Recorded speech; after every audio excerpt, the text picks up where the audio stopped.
Ya, kali ini kita bahas soal tryout regular 1 yang dilaksanakan Sabtu kemarin, mata pelajaran kimia kelas 11. Oke, langsung saja kita bahas soal yang pertama.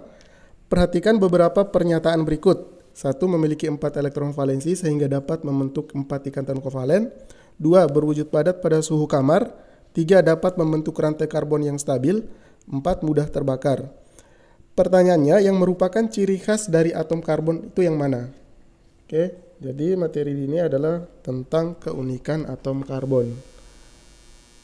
Keunikan atom karbon. Oke, di sini saya tulis ada 3 keunikannya. Yang pertama, atom karbon atau saya tulis atom C memiliki nomor atomnya 6 sehingga konfigurasinya kan 2, 4. Jadi dari sini kita bisa tahu atom karbon memiliki 4 elektron valensi.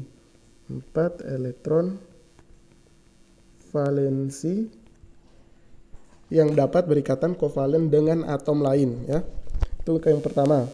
Yang kedua, atom karbon, atom C dapat berikatan dengan atom C yang lain. Atom C lain membentuk suatu rantai yang stabil. Membentuk suatu rantai yang stabil. Kemudian yang ketiga, atom karbon, atom C dapat berikatan tunggal, rangkap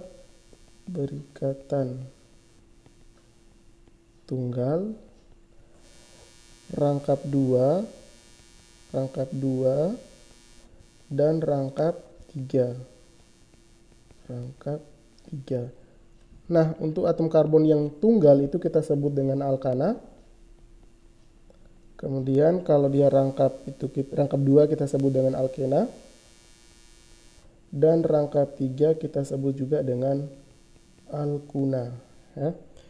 Nah, berarti dari pernyataan ini hanya nomor 1 dan 3 yang betul yang merupakan ciri khas dari atom karbon, yaitu memiliki 4 elektron valensi sehingga dapat membentuk 4 ikatan kovalen dan dapat membentuk rantai atom karbon yang stabil. Jadi jawaban yang tepat adalah yang B, 1 dan 3.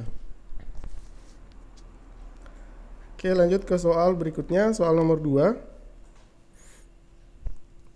Perhatikan struktur senyawa hidrokarbon berikut. Pertanyaannya, jumlah atom karbon primer, sekunder, tersier, dan kuarterner dalam senyawa tersebut itu yang mana?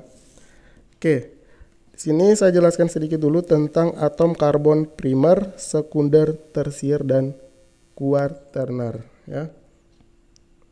Yang pertama untuk atom karbon atau C primer. C primer itu yang mana? Jadi C primer itu atom C yang mengikat langsung satu atom karbon lain. Jadi atom C primer itu dia mengikat satu atom karbon atom C yang lain, bukan 2, bukan 3, tapi cuma satu atom C yang lain. Atau bisa adik-adik lihat di struktur yang mengandung CH3. Nah, ini cara cepatnya supaya adik-adik cepat temukan yang mana sih atom karbon primer dalam struktur. Kalau kalian lihat CH3 berarti dia termasuk atau digolongkan ke atom karbon primer, ya. Kemudian atom karbon sekunder itu berarti atom C yang mengikat 2 atom karbon lain, atau kalian cukup lihat yang senyawa atau strukturnya yang mengandung CH2. Itu yang sekunder. Kemudian atom C tersier itu atom C yang mengikat 3 atom karbon lain, atau dari struktur kalian bisa cari yang mengandung CH, ya. Itu yang tersier. Kemudian atom C kuarterner itu atom C yang langsung mengikat 4 atom karbon lain, atau dia tidak mengikat atom H, berarti cuma C dalam struktur, ya. Nah, sekarang kita perhatikan di gambar. Pertama kita cari yang atom C primer atau CH3. Di sini ada 1 CH3, 2, 3, 4, 5, 6, 7, 8, 9. Oke, 9 ya. Oke, berarti atom karbon atau atom C primer di gambar atau di struktur ada 9. Sekarang kita cari atom C sekunder. Sekunder berarti kita cari yang CH2. 1, 2, 3. Oke, 1, 2, 3. Udah nggak ada lagi ya. Berarti atom C sekunder itu sebanyak 3. Oke. Nah, sekarang kita cari atom C tersier. Atom C tersier yang mengandung CH. Oke, berarti 1, 2, 3, 4, lagi 5 ya. Berarti atom C tersier ada 5. Sekarang kita cari yang quaterner. Quaterner berarti kita cari yang C tanpa mengikat H. Oke, berarti cuma satu di sini ya. Ini C. Berarti atom C quaterner itu ada 1. Sudah, berarti kita lihat pilihan antara 9, 3, 5, 1. Berarti pilihan yang tepat adalah yang opsi A. 9, 3, 5, 1.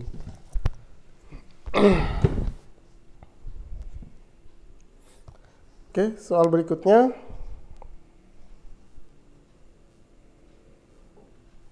Nomor 33. Suatu senyawa hidrokarbon diketahui memiliki struktur sebagai berikut. Jadi kita dikasih gambar struktur senyawa hidrokarbon. Kemudian pertanyaannya senyawa tersebut termasuk senyawa apa, gitu ya. Nah, sekarang coba kita perhatikan senyawanya. Nah, senyawa ini tidak ada ikatan rangkap, berarti kita bisa simpulkan senyawa ini adalah senyawa alkana. Senyawa alkana. Oke. Nah, senyawa alkana itu bisa dikatakan senyawa yang mengandung hidrokarbon jenuh, ya. Hidrokarbon jenuh. Nah, alkana itu bisa membentuk senyawa alifatik. Senyawa alifatik maksudnya apa, Kang? Yang alifatik. Alifatik itu maksudnya senyawa yang rantainya terbuka. Rantai terbuka. Oke. Berarti kita lihat pilihannya. Yang pertama strukturnya dari hidrokarbon jenuh. Berarti betul ya. Hidrokarbonnya hidrokarbon jenuh. Karena dia mengandung senyawa alkana. Alkana digolongkan dalam hidrokarbon jenuh. Kemudian senyawanya alifatik. Senyawanya alifatik betul ya. Karena rantainya terbuka. Ini ya, terbuka. Kalau tertutup itu namanya siklik. Oke, jadi kalau rantai tertutup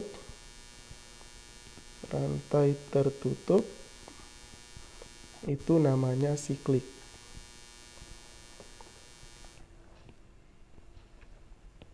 Oke, yang ketiga senyawa ini adalah senyawa alkana, betul, karena mengandung ikatan tunggal. Yang keempat senyawa ini adalah senyawa aromatik. Nah, sebenarnya ciri-ciri dari senyawa aromatik itu yang pertama senyawanya harus siklik. Senyawanya harus siklik. Itu ya. Karena senyawa di atas atau struktur di atas rantainya tertutup, rantainya terbuka atau alifatik, maka tidak bisa dikatakan kalau senyawanya adalah senyawa aromatik. Berarti opsi 4 salah. Jadi jawaban yang betul hanya 1, 2, dan 3. Nah, 1, 2, 3 benar. Berarti jawabannya A.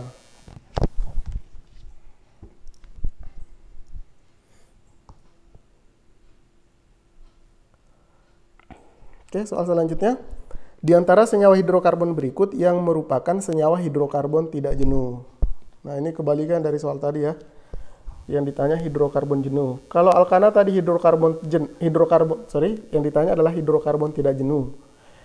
Nah, tadi alkana, soal sebelumnya, alkana digolongkan ke senyawa hidrokarbon jenuh. Berarti kalau hidrokarbon tidak jenuh itu digolongkan dalam senyawa alkena dan alkuna.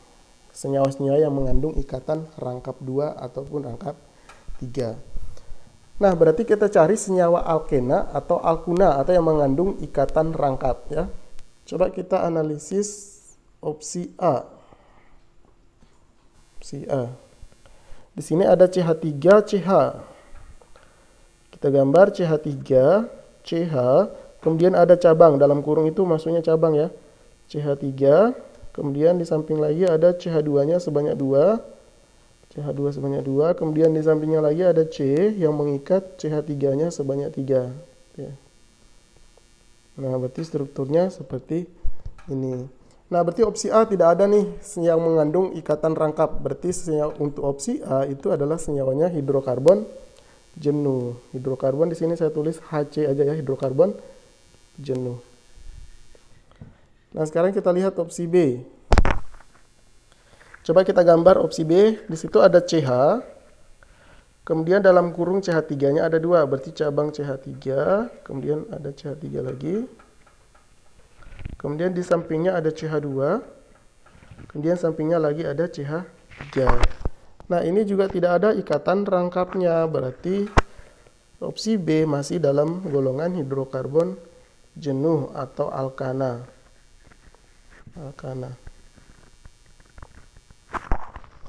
Oke, kita lanjut ke opsi C. Opsi C, CH3, CH, CH3, CH, C, kemudian cabang CH3, kemudian ada CH2 sampingnya, kemudian CH, cabang CH3-nya ada 2, gitu ya. Nah, sekarang coba perhatikan gambar atau strukturnya. Di sini CH, ingat bahwa atom karbon tadi ya memiliki 4 elektron valensi atau 4 elektron yang dapat membentuk 4 ikatan kovalen ya.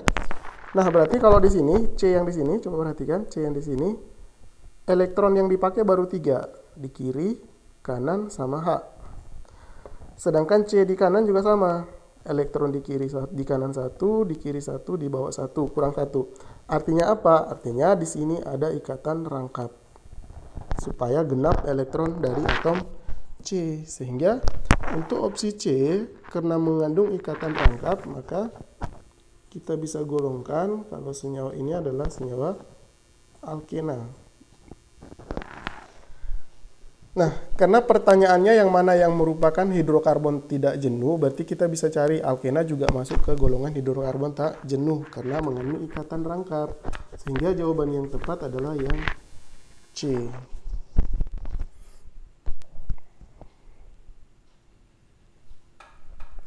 Oke, selanjutnya soal nomor 5 atau soal nomor 35.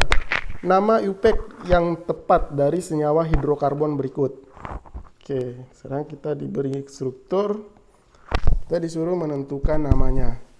Nah, untuk penamaan senyawa hidrokarbon berdasarkan IUPAC, yang pertama kita urutin atau penomoran rantai terpanjang ya.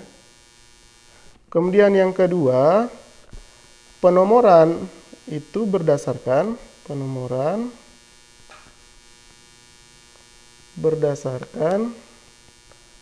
atau dimulai dari yang paling dekat dengan cabang prioritas. Oke, sekarang kita perhatikan. Kita nentuin dulu nih yang mana rantai alkana terpanjang ya. Senyawa ini adalah senyawa alkana karena tidak ada ikatan rangkapnya. Nah, ternyata terpanjangnya kayak gini ya. Lurus ke kanan, kemudian ke bawah. Oke, ini yang terpanjangnya ya. Oke, ini adalah terpanjang. Nah, sekarang kita tandai yang mana yang merupakan cabang. Berarti yang biru ini, yang saya tulis warna biru itu merupakan cabang.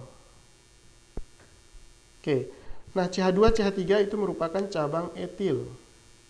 Kemudian CH3 merupakan cabang metil. Sekarang kita beri nomor. Kita beri nomornya dari atas atau dari bawah? Coba, kalau misalnya kita dari atas, 1, 2, 3, 4, 5, 6, 7. Gugus prioritas atau paling diutamakan di sini adalah etil ya, karena etil jumlah atom C-nya lebih banyak sehingga dia lebih prioritas. Kalau kita hitung dari atas, etilnya kena di atom karbon nomor 3. Coba kalau misalnya kita hitung dari bawah. 1, 2, 3, 4, 5, 6, 7. Ternyata dari bawah etilnya dikena nomor 5. Jadi kita lebih pilih yang penomoran dari atas. Kenapa? Karena tadi seperti aturan UPEC bahwa kita harus beri nomor dengan dekat dengan cabang prioritas. Yang lebih dekat dengan cabang prioritas ialah dari atas dengan nomor etilnya di nomor atom karbon yang bernomor 3 ya. Berarti kita nomornya dari atas. 1, 2, 3, 4, 5, 6, 7. Nah, etilnya kena di nomor 3. Berarti kita bisa tulis 3 etil. Kemudian metilnya kena di nomor 5. Berarti 3 etil, 5 metil. Nah, karena atom karbon rantai utamanya ada 7. 7 itu namanya adalah heptana. Oke, jadi namanya adalah 3 etil 5 metil heptana. Sehingga jawaban yang betul adalah yang B.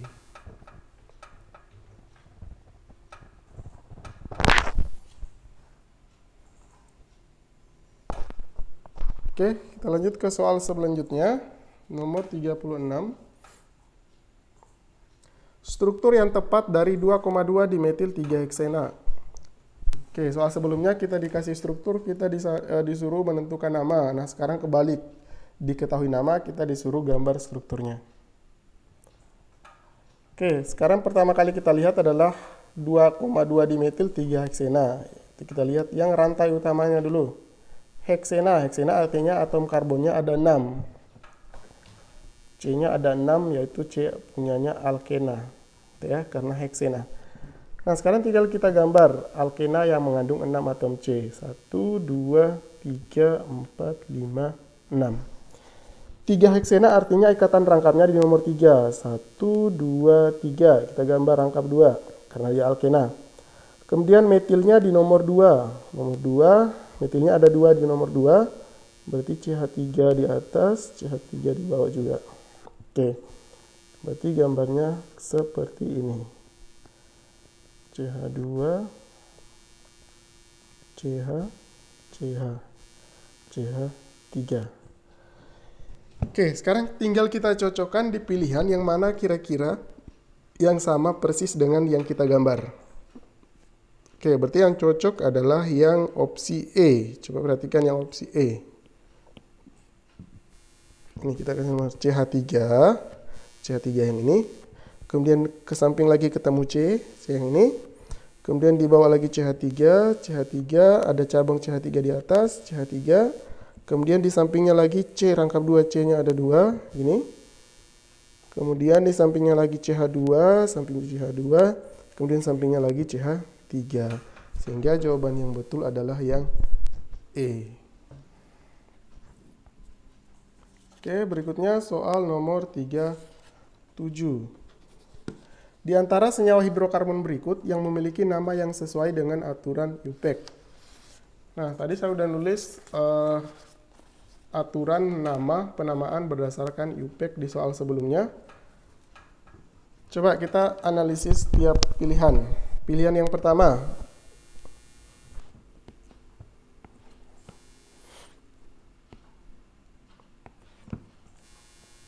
A, 2 etil heksana. Berarti kalau kita gambar sesuai namanya, heksana berarti C-nya ada 6. 1, 2, 3, 4, 5, 6. Kemudian etilnya di nomor 2. Etil itu CH2, CH3. Berarti di sini CH3, CH, CH2, CH2, CH2, CH3. Nah, ini berdasarkan nama, kita gambar strukturnya. Apakah betul sesuai UPEC? Mari kita coba atau kita cek. Penomoran yang pertama yang dekat dengan cabang. Berarti rantai utamanya kayak gini ya. Ini rantai utamanya. Kemudian kita lingkari yang mana cabang ini. Nah, berarti sekarang kita beri nomor yang paling dekat dengan cabang. Berarti yang dari bawah ya. 1, 2, 3, 4, 5, 6, 7. Maka nama seharusnya metilnya kena di nomor 3. Jadinya 3 metil, 7 berarti heptana. Nah, ternyata sesuai aturan IUPAC namanya yang betul adalah 3 metil heptana. Maka untuk opsi A 2 etil heksana itu tidak sesuai aturan IUPAC, makanya salah. Sekarang kita cek yang opsi B. Opsi B 4,5,6 trimetil heptana. Trimetil heptana. Oke, coba kita gambar.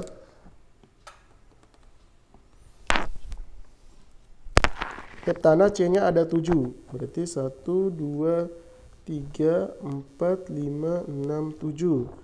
Kemudian metilnya ada di nomor 4. 1, 2, 3, 4. Nomor 5. Nomor 6. Metilnya ada di 4, 5, 6. Ini kita gambar berdasarkan nama ya. Oke, berarti di sini CH3. CH3, CH2, CH2, CH, CH, CH. Ya. Nah, sekarang ini berdasarkan nama. Sekarang kita cek berdasarkan nama IUPAC-nya atau aturan IUPAC. Kita tentukan dulu rantai terpanjang, berarti lurus ya. Berarti kita gambar lurus. Kemudian kita beri nomor yang paling dekat dengan cabang. Berarti 1, 2, 3, 4, 5, 6, 7. Artinya namanya apa? Sesuai IUPAC. Berarti metilnya di nomor 2, 3, dan 4. Berarti bisa kita tulis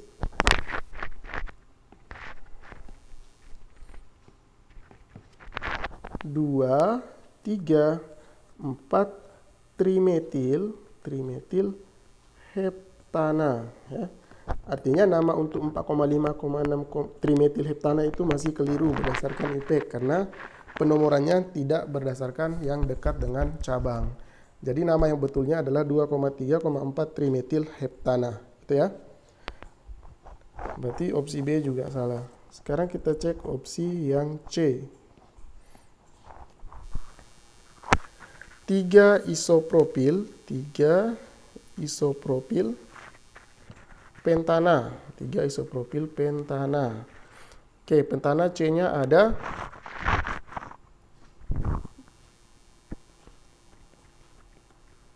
5. Oke, C-nya ada 5. 1, 2, 3, 4, 5. Oke, sekarang isopropilnya di nomor 3. 1, 2, 3. Isopropil berarti gugusnya C-nya ada 3, sorry. CH. Hapus dulu ya.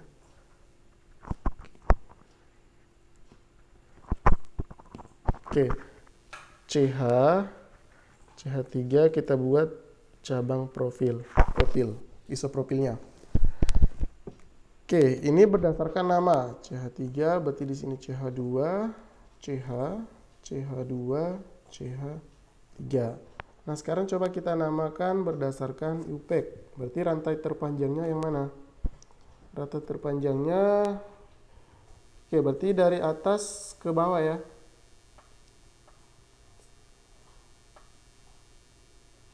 Nah, kayak gini. Nah, sebenarnya bisa aja lurus karena sama panjang, tapi karena ke bawah ternyata lebih dekat dengan cabang nanti. Coba kita beri nomor ya. Berarti 1, 2, 3, 4, 5. Ternyata dari bawah lebih dekat dengan cabang ketimbang kita lurus, nanti kita baru ketemu 3 isopropil. Sedangkan kalau hitungnya dari bawah kita ketemu 2 metil. Jadi nama yang seharusnya adalah 2 metil. Kalau 5 jadinya namanya pentana. Ini nama yang seharusnya. Berarti opsi C juga salah. Nah, sekarang opsi D. Kita cek opsi D. 2,2 dimetil propana. 2,2 dimetil propana. Oke. Ini ada spasi bentar.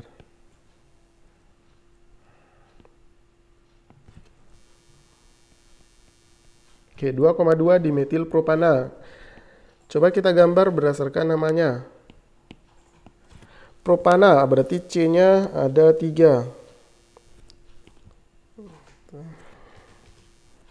Ini propana ya.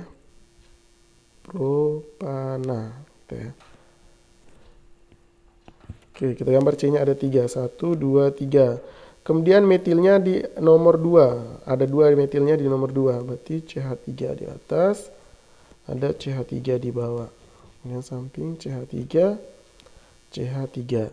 Nah, berdasarkan IUPAC-nya betul nggak? Coba kita cek. Hitung rantai utama. Rantai utamanya berarti lurus juga boleh ya. Lurus. Kemudian kita beri nomor. Dari kiri kanan sama aja karena dekatnya dengan cabang sama. 1, 2, 3. Berarti metilnya ketemu di nomor 2 dan 2. Jadi 2,2 dimetil propana. Nah, ternyata nama ini sesuai dengan nama dari aturan IUPAC, sehingga jawaban yang tepat untuk soal ini adalah yang D.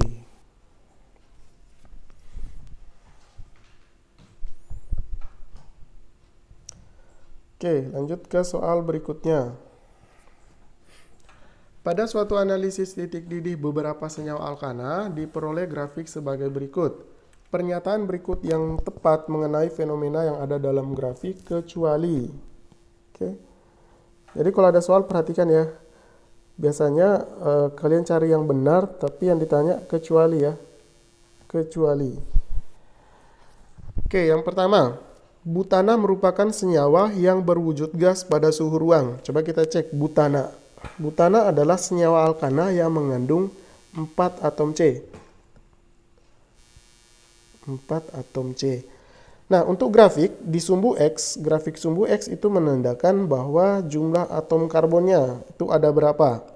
Ya, ada 4, 5, 6, 7, 8, 9, dan 10. Sedangkan di sumbu Y itu menyatakan titik didih dari senyawa hidrokarbon. Oke. Ada 0 derajat, 20 sampai 180 derajat Celcius. Nah, coba kita perhatikan kalau C-nya 4. Kalau C-nya 4, ternyata dia akan mendidih pada suhu 0 derajat Celcius. Kita akan buat garis. Pada 4, kalau atom C-nya 4, maka dia akan mendidih pada suhu 0 derajat Celcius. Artinya apa? Artinya butana ini fasenya gas. Karena kapan dia larutan atau cairan atau padatan, maka suhunya pasti di atas 100. Misalnya air mendidih pada suhu di atas suhu 100 derajat Celcius. Nah, berarti kalau fase yang lebih ringan dari air pasti di bawah 100. Contohnya misalnya 0 derajat Celcius, berarti kita bisa ambil kesimpulan bahwa C4 fase gas 0 derajat Celcius itu dia berfase gas, gitu ya. Berarti opsi 1 benar. Tapi kita cari yang salah ya, karena yang ditanya kecuali. Oke. Nah, untuk opsi B, alkana dengan berat molekul yang lebih tinggi itu memiliki titik didih yang lebih tinggi. Jadi di sini saya tulis dulu lah faktor-faktor yang mempengaruhi titik didih. Faktornya apa aja nih? Faktor titik didih pada senyawa hidrokarbon. Yang pertama tentu jumlah atom C ya. Jumlah atom C. Jadi kalau misalnya jumlah atom C-nya besar, atom C-nya banyak atau besar, banyak, itu menyebabkan massa molekul atau MR relatifnya juga bertambah besar. Menyebabkan apa? Menyebabkan titik didihnya makin tinggi. Titik didih makin tinggi. Nah, kemudian yang kedua, faktor yang kedua adalah rantainya. Strukturnya ya, rantainya. Kalau rantainya lurus,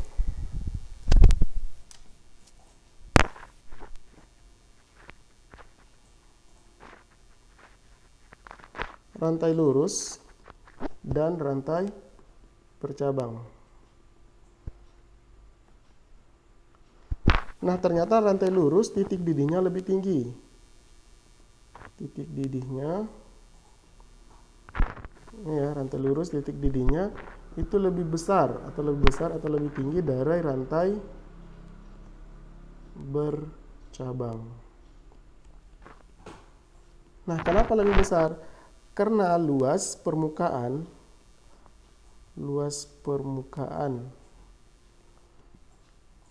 juga lebih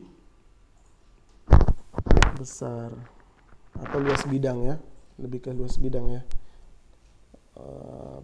Luas bidang. Nah, sekarang coba kita perhatikan opsi B. Alkana dengan berat molekul tinggi akan memiliki titik didih yang tinggi. Jadi semakin banyak jumlah atom C itu akan MR-nya akan makin besar, yang menyebabkan titik didihnya juga makin tinggi. Berarti opsi B juga betul. Opsi C, dengan jumlah atom C yang sama, alkana rantai lurus memiliki titik didih yang lebih tinggi dari alkana rantai bercabang. Betul juga ya, ini tadi yang saya tulis di sini. Berarti opsi C juga betul. Yang opsi D, titik didih alkana rantai lurus lebih tinggi dari alkana rantai bercabang. Kenapa? Karena luas bidang kontak alkana rantai lurus itu lebih kecil. Salah ya, harusnya luas bidangnya tadi lebih besar. Karena yang ditanya yang salah atau yang kecuali, maka jawaban yang tepat adalah yang opsi D. Oke, lanjut ke soal berikutnya, nomor 9 atau nomor 39. Senyawa hidrokarbon alifatik jenuh dengan 6 atom karbon memiliki isomer sebanyak berapa? Oke, hidrokarbon alifatik jenuh, hidrokarbon jenuh tadi kita tahu bahwa hidrokarbonnya adalah alkana. Senyawanya adalah senyawa alkana. Di mana senyawa alkana ini rumus umumnya adalah CnH2n tambah 2. Oke. Jadi kalau yang diminta 6 atom karbon, berarti kalau saya punya 6 atom karbon, 6C-nya, berarti C-nya 6, hanya 2N. 2 kali 6, 12 tambah 2. Jadi 6 kali 2, 12 tambah 2 jadi 14. Jadi kalau atom karbon untuk alkana C6, maka hanya pasti 14. Nah, berarti soal yang dimaksud adalah berapa isomer dari C6H14. Pertama, kita gambar dulu yang C6H14 yang rantai lurusnya. Oke, jadi isomer itu rumus umumnya satu, tapi strukturnya beda-beda ya. Misalnya saya gambar yang pertama, C-nya ada 6.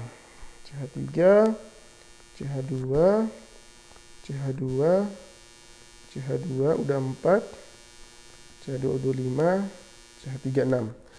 Yang pertama kita peroleh heksana. Oke, ini isomer yang pertama.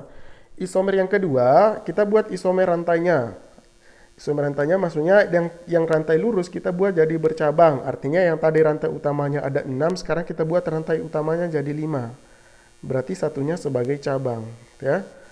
Berarti kita buat cabang satu, misalnya di nomor 2. 4, 5, 2, 4, 5, 6. Nah, ini. Berarti namanya sekarang 2 metil. Kita beri nomor 1, 2, 3, 4, 5. Berarti 2 metil butana. Pentana. Oke. Nah, sekarang cabangnya bisa saya geser ke nomor 3 nggak? Bisa ya. Berarti yang tadinya 2 metil sekarang jadi 3 metil. CH3, CH2, CH, CH3, CH2, CH3. Berarti sebelumnya 2 metil sekarang jadi 3 metil pentana.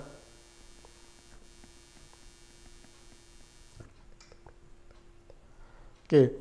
Nah, sekarang bisa digeser lagi nggak? Kalau misalnya saya geser ke 4, sekarang urutannya bukan ke 4 lagi, tapi urutannya dibalik. Penomorannya dari kanan. Berarti urutannya sekarang metilnya di nomor 2. Dan nama akan sama dengan yang isomer kedua. Berarti udah nggak bisa digeser nih. Nah, karena nggak bisa digeser, sekarang kita ubah lagi yang rantai utama yang tadi 5, sekarang kita ubah jadi 4. Sekarang kita ubah jadi 4, duanya lagi kemana? Duanya lagi sebagai cabang. Berarti sekarang kita ada 2 cabang. CH, CH3, 1, 2, 3, 4, 5, 6. Oke. Nah, sekarang namanya apa? 1, 2, 3, 4. Sekarang metilnya ada 2 di nomor 2 dan 3. Berarti 2,3 di metil butana. Oke. Nah, sekarang bisa nih metilnya di salah satu cabang metil kita buat di salah satu atom karbon ada. Misalnya di nomor 2. Berarti kalau misalnya saya buat di nomor 2 jadinya CH3, CH3, CH2, 1, 2, 3, 4, 5, CH3. 3. Nah, sekarang berarti namanya 2,2 dimetil butana. Nah, ini dua cabang ini kita nggak bisa geser ya. Kapan kita geser namanya bakal sama juga. Hitungnya dari kanan. 2,2 dimetil butana juga. Oke, sekarang bisa nggak dari 4 ke 3? Nggak bisa lagi ya, karena atom C yang di sini udah 4 elektronnya yang kepake. Berarti udah nggak bisa kita memperpendek atom atau rantai utamanya. Berarti untuk C6H14 dia hanya punya 5 buah isomer. Heksana, 2 metil butana, 3 metil pentana, 2,3 dimetil butana, dan 2,2 dimetil butana. Sehingga jawaban yang tepat adalah yang C.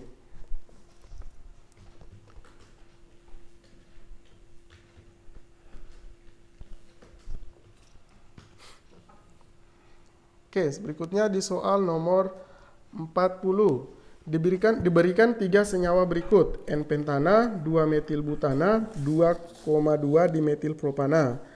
Pertanyaannya, ketiga senyawa di atas merupakan isomer apa? Oke.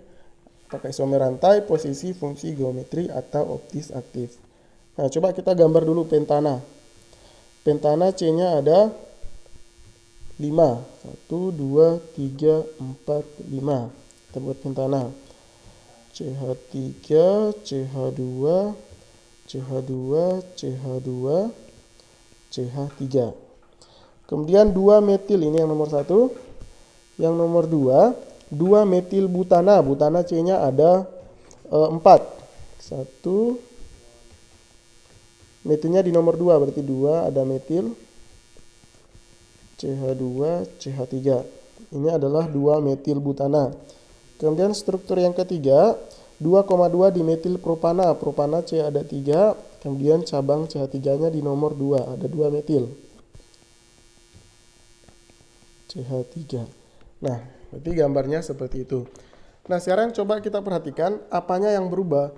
Ternyata dari sini, ternyata atom C-nya sama aja. Di sini C-nya ada 5, C-nya ada 5, berarti hanya ada 12. Ini juga C5, hanya ada 12. Ini juga sama, C-nya 5, H12. Berarti ketiga ini merupakan suatu isomer.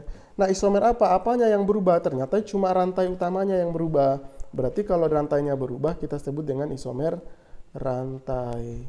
Jadi ketiga senyawa di atas merupakan isomer rantai. Jawaban yang tepat adalah yang A.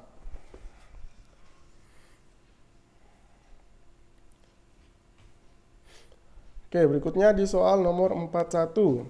Di antara senyawa-senyawa alkena berikut yang memiliki isomer geometri. Oke. Isomer geometri. Isomer geometri. Nah, isomer geometri itu pada umumnya terjadi pada senyawa alkena ya. Terjadi pada senyawa alkena. Memenuhi cis dan trans. Bentuk cis dan bentuk trans. Bentuk cis itu kayak gini ya. Misalnya ada C, alkena ikatan rangkap nih. C, berarti ini ada gugus A atau cabang A, kemudian ini ada cabang B dan B. Berarti searah sejajar.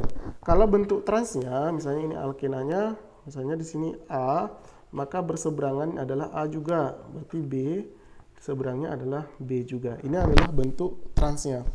Nah, kesimpulan apa yang kita dapat dari sini? Berarti syaratnya isomer geometri, salah satu atom karbon C yang mengikat ikatan rangkap itu harus mengandung satu gugus yang sama dengan atom karbon yang mengikatan rangkap lain. Misalnya A, maka atom karbon di sampingnya juga harus mengandung A juga, gitu ya. Nah, sekarang kita perhatikan opsinya, pilihannya. Untuk A, 2,4 dimetil heksena. Heksena berarti C-nya ada 6. Kemudian ikatan rangkapnya di nomor 2. CH2. Jadi CH3. Kemudian ikatan rangkap di nomor 2.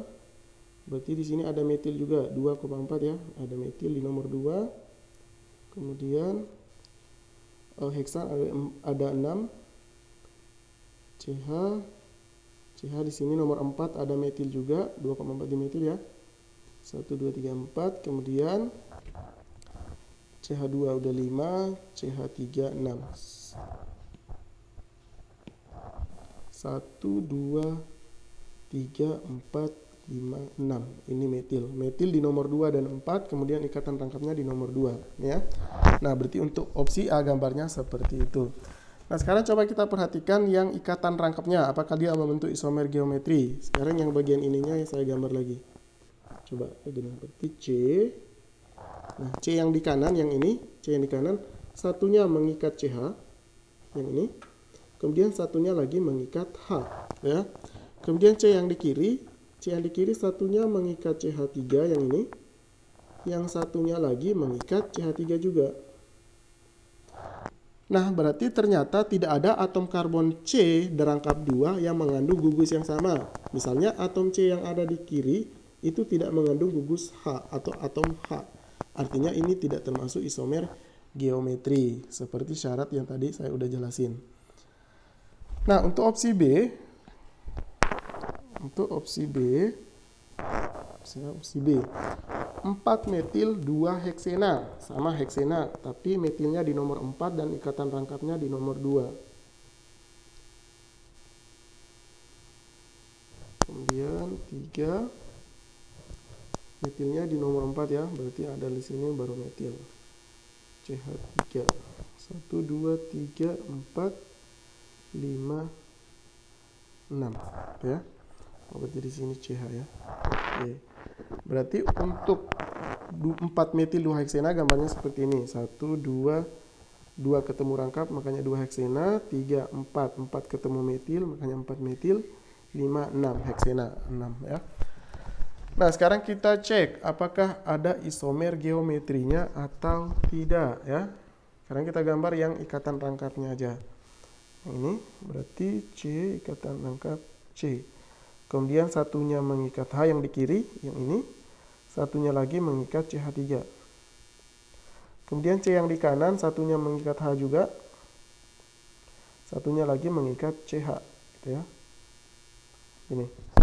Nah, berarti posisi ini kita sebut dengan posisi trans, karena mengandung gugus yang searah. C, C. Berarti ini kita posisikan cis. Nah, posisi transnya berarti C, di sini saya ganti dengan H. Di sini saya ganti dengan CH. Kemudian di sini H, di sini CH3. Ini adalah posisi trans. Artinya opsi B merupakan isomer geometri, sehingga jawaban yang betul adalah yang B.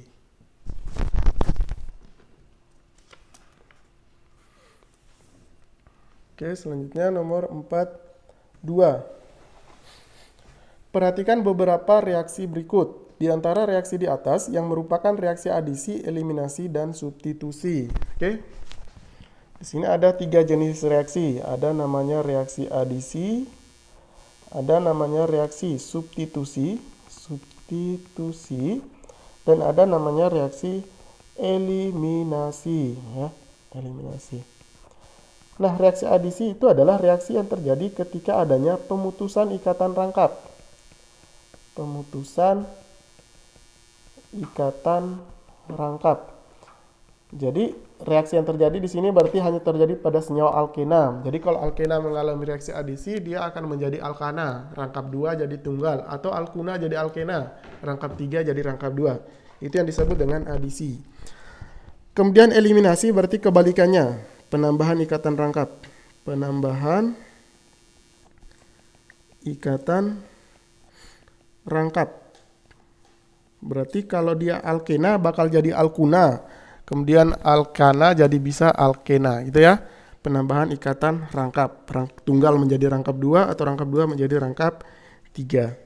Kemudian substitusi. Substitusi itu tidak terjadi pemutusan ikatan. Dia hanya menggantikan atom atau pergantian atom. Pergantian atom, artinya ikatannya tetap tunggal ya, tetap tunggal, rangkap 2 tetap rangkap 2 gitu ya. Nah, sekarang coba kita cek yang nomor 1.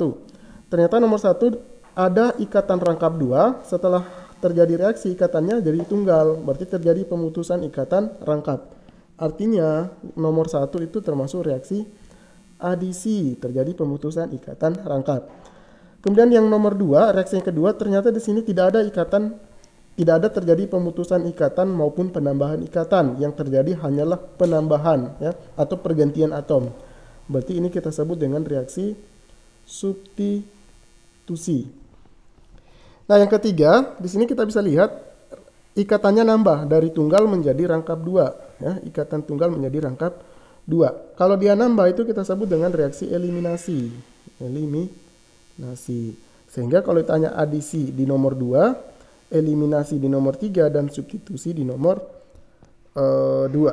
Adisi di nomor 1, eliminasi di nomor 3, dan substitusi di nomor 2. Jadi jawabannya 1, 3, dan 2. Opsi yang tepat adalah opsi B.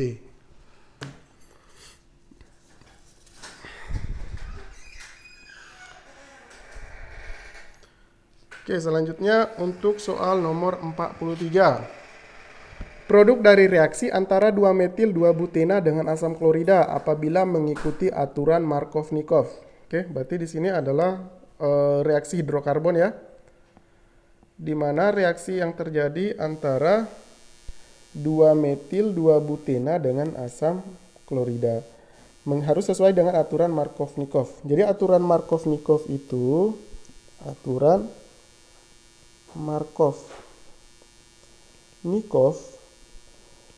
itu terjadi pada adisi senyawa alkena ya, alkena. Jadi adisi tadi terjadi pemutusan ikatan rangkap. Nah, aturan Markovnikov, jika diadisi dengan atom hidrogen, maka atom H pada asam halida akan mengadisi atom C yang ikatan rangkap tadi, atom C yang mengandung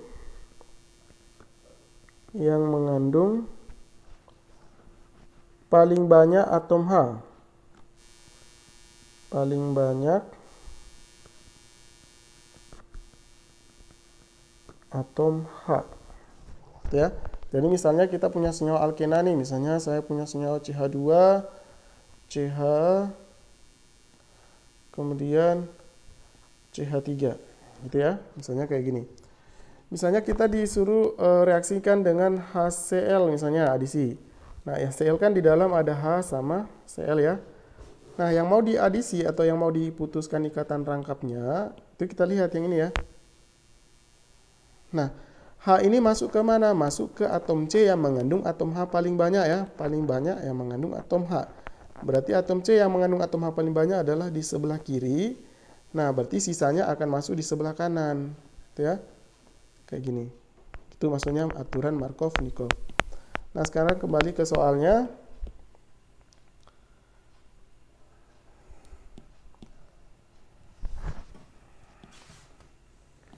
Oke, di situ kita gambar dulu berarti ya, 2-metil, 2-butena, 2-butena. Butena berarti C-nya ada 4. CH3, kemudian rangkapnya di nomor 2. C berarti, kemudian metilnya juga di nomor 2. Kemudian berarti di sini ada CH3. Ini ya, berarti 2-metil, 2-butena. 1, 2, 3, 4. Metilnya di nomor 4, rangkapnya di nomor 2. Jadi 2 metil, 2 butena. Kita reaksikan dengan HCl. Ditambah asam klorida. Asam klorida itu HCl, di mana HCl itu ada H dan ada Cl. Gitu ya. Nah, kita fokus ke ikatan rangkapnya. Karena Markovnikov tadi, aturan Markovnikov terjadi pada reaksi adisi. Adisi itu terjadi pemutusan ikatan rangkap. Nah, H akan masuk berdasarkan Markovnikov, H akan masuk ke atom C yang mengandung H paling banyak, berarti atom C di sebelah kanan. Ya. Maka Cl akan masuk ke atom C yang di sebelah kiri. Sehingga hasilnya jadi apa? Jadi seperti ini. CH3, C. Tadi ada Cl-nya masuk, berarti di bawahnya ada CH3. Kemudian ikatannya putus, berarti CH, nambah H-nya 1, jadi CH-nya ada 2. Baru lanjut CH3. Nah, dari sini kita bisa nentuin namanya. 1, 2, 3, 4. kloronya di nomor 2, berarti 2 kloro, kemudian metilnya di nomor 2 juga, 2 kloro, berarti 2 kloro, 2 metil. Kemudian atom C-nya ada 4, jadi butana ya. Bukan butina lagi, tapi butana karena udah masuk ke senyawa alkana. Jadi 2 kloro 2 metil butana, jawaban yang tepat adalah yang B.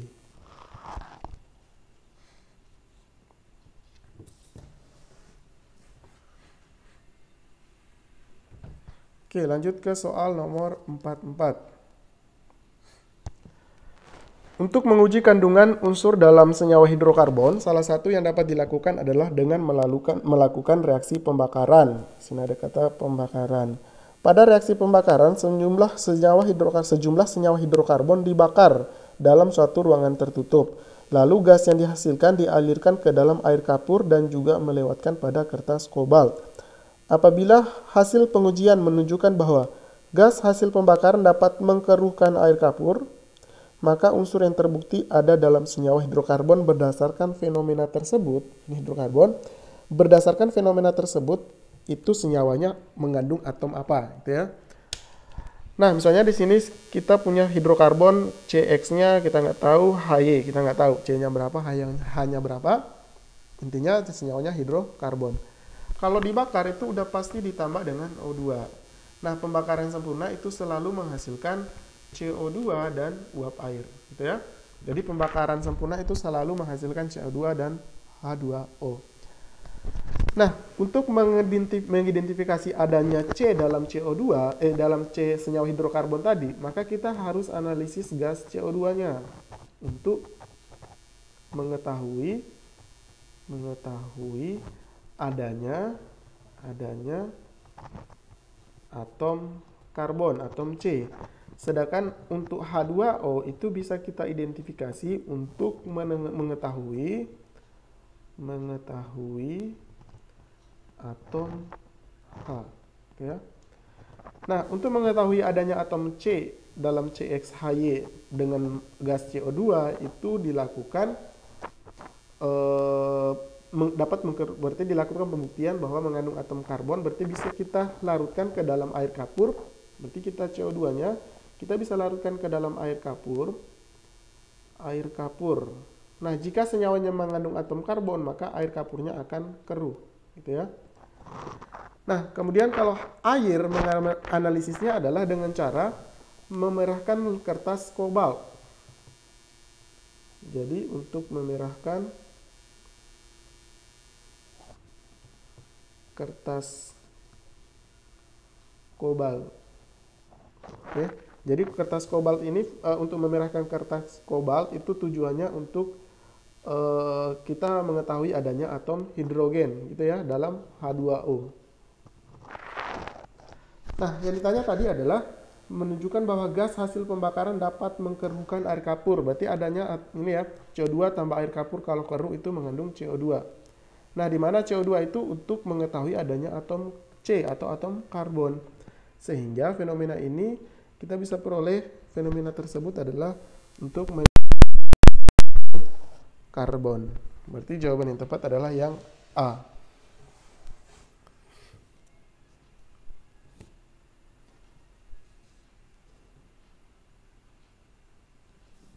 Oke, selanjutnya di nomor 45.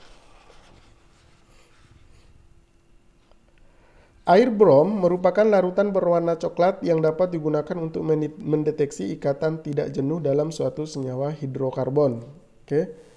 Nah, di sini ada kata-kata hidrokarbonnya tidak jenuh. Hilangnya warna coklat dalam air brom menandakan terjadinya reaksi antara senyawa hidrokarbon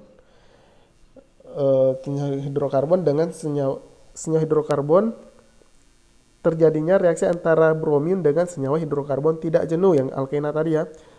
Di antara senyawa-senyawa hidrokarbon berikut yang dapat menghilangkan air brom paling cepat pada konsentrasi yang sama, gitu ya.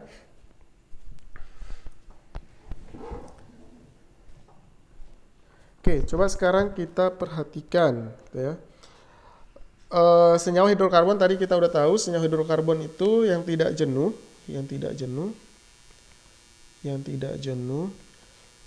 itu adalah senyawa, kemungkinannya ada senyawa alkena, ya. Nah, alkena kalau terjadi reaksi berarti dia akan mengalami yang namanya reaksi adisi. Oke. Nah, semakin banyak gini ya, di sini ada terjadi nih, menandakan terjadi reaksi dengan senyawa hidrokarbon tidak jenuh. Kemudian yang dapat menghilangkan air brom paling cepat, berarti semakin banyak senyawa alkenanya, berarti semakin banyak senyawa alkena. Kalau senyawa alkena ditandai dengan ikatan rangkap 2 ya. Berarti semakin banyak ikatan rangkap di dalam alkena, itu akan makin cepat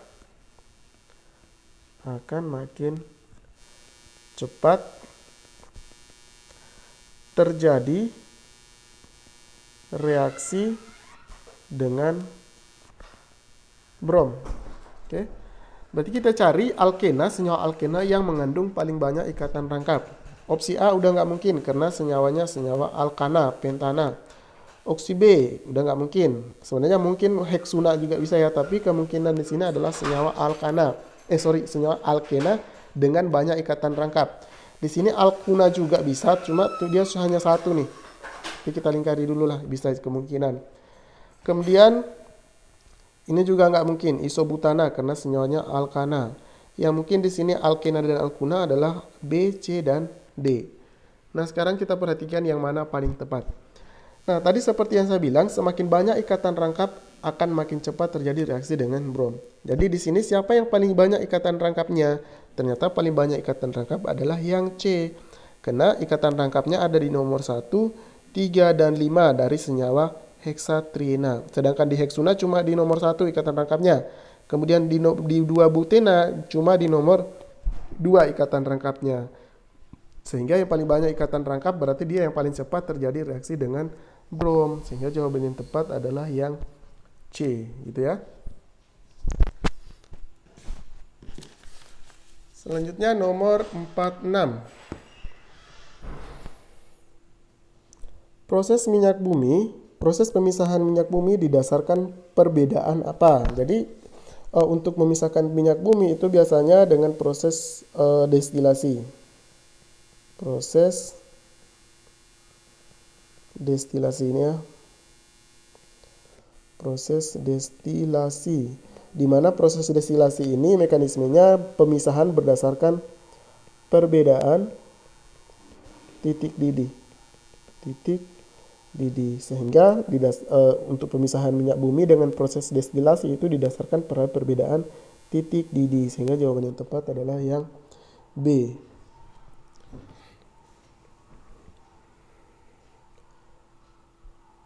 Oke, nomor 47. Perhatikan fraksi-fraksi minyak bumi berikut: aspal, kerosin, bensin, solar, dan gas alam. Di antara fraksi-fraksi tersebut yang paling berat, nah berarti udah nggak mungkin gas alam ya, gas itu paling ringan. Kemudian bensin sama solar dibandingkan sama kerosin sama aspal juga yang paling ringan antara bensin sama solar. Kita cari yang paling berat. Paling berat artinya residunya, paling atas residunya ya. Residu paling akhir ya. Paling akhir. Nah, dari proses fraksi minyak bumi, residu paling akhir adalah yang aspal ya. Berarti untuk fraksi tersebut yang paling berat adalah aspal 1. Berarti jawaban yang tepat adalah yang E. Kemudian nomor 48, tahap penambahan MTBE ke dalam bensin supaya bilangan oktannya meningkat adalah tahapan apa? Jadi MTBE ini adalah suatu zat aditif yang ditambahkan ke dalam bensin atau bahan bakar supaya mempercepat atau menaikkan bilang oktan untuk memperbagus mesin. Nah, untuk nomor 48 berarti untuk proses penambahan zat aditif ini itu namanya proses blending ya. Itu namanya proses blending, sehingga jawaban yang tepat adalah yang E. Kemudian untuk nomor 49, bensin dengan merek Pertalite memiliki bilangan oktan tuh. Jadi bensin Pertalite itu bilangan oktannya 90 ya. Kemudian untuk nomor 50, bahan bakar fosil mulai dikurangi penggunaan akhir-akhir ini karena dampaknya merusak lingkungan. Di kota-kota besar banyak kegiatan industri. Efek penggunaan bahan bakar fosil salah satunya adalah menimbulkan kabut berwarna coklat. Nah, kabut berwarna coklat ini karena adanya gas yang mengandung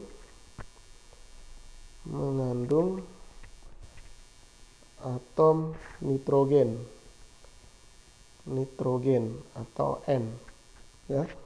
Nah, berarti zat yang bertanggung jawab atas fenomena tersebut adalah kita cari gas yang mengandung nitrogen, yaitu opsi D, ya.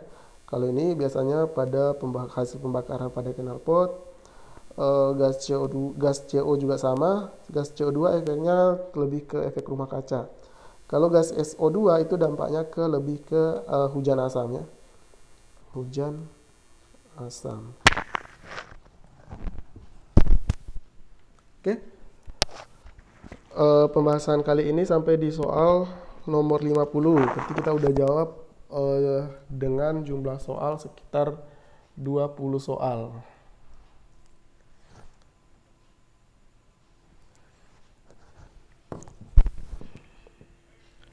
Oke, sekian ya. Saya tutup, saya akhiri dengan mengucapkan wassalamualaikum warahmatullahi wabarakatuh.